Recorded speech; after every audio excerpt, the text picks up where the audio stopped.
വർഷങ്ങളോളം ക്രിസ്തുമസ് ആഘോഷങ്ങളിൽ നിന്ന് മാറി നിന്നിരുന്ന ശില്പിയായിരുന്നു ജോസഫ്. വളരെ മനോഹരമായ ശില്പങ്ങൾ ഉണ്ടാക്കിയിരുന്നെങ്കിലും അദ്ദേഹത്തിന്റെ ജീവിതത്തിൽ സന്തോഷത്തിന്റെ നിറമോ വെളിച്ചമോ ഉണ്ടായിരുന്നില്ല. ദൈവകൃപയുടെയും പ്രത്യാശയുടെയും തിരുജനന മംഗളവാർത്ത കേവലം ഒരു കെട്ടുകഥ മാത്രമായിരുന്നു അദ്ദേഹത്തിന്. ഒരിക്കൽ ഒരു തണുത്ത ക്രിസ്മസ് ദിനത്തിൽ തന്റെ പൊട്ടിപ്പോയ പാവി പിടിച്ച് കരയുന്ന ഒരു കൊച്ചുകുട്ടിയെ കാണുകയുണ്ടായി. പെട്ടെന്ന് അദ്ദേഹത്തിന്റെ മനസ്സിലൂടെ മാതാവിന് ലഭിച്ച മംഗളവാർത്ത ഒരു മിന്നൽ പോലെ കടന്നുപോയി. മനുഷ്യന് അസാധ്യമായത് ദൈവത്തിന് അസാധ്യമല്ല എന്ന മാലാഖയുടെ വാക്കുകൾ അദ്ദേഹത്തെ ഒത്തിരി ചിന്തിപ്പിച്ചു. ഇത്രയും മനോഹരമായ ശില്പങ്ങൾ ഉണ്ടാക്കാമെങ്കിൽ എന്തുകൊണ്ട് ഈ പാവിയെ നന്നാക്കിക്കൂടാ എന്ന് ചിന്തിച്ചു.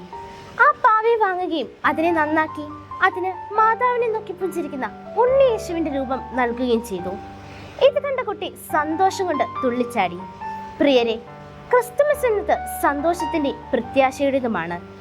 ഈ മംഗളവാർത്ത കേവലം ഒരു കെട്ടുകഥയല്ല, മറിച്ച് മാതാവിനെ പോലെ ആ സന്ദേശം എളിമയോടെ സ്വീകരിച്ച് അനാഥർക്കും പ്രതീക്ഷ നഷ്ടപ്പെട്ടവർക്കും ആശ്വാസവും കരുണയും സന്തോഷവും പ്രത്യാശയുടെ മംഗളവാർത്ത പകർന്നു നൽകി അവർക്ക് ഒരു തുണയാക്കാൻ കഴിയട്ടെ.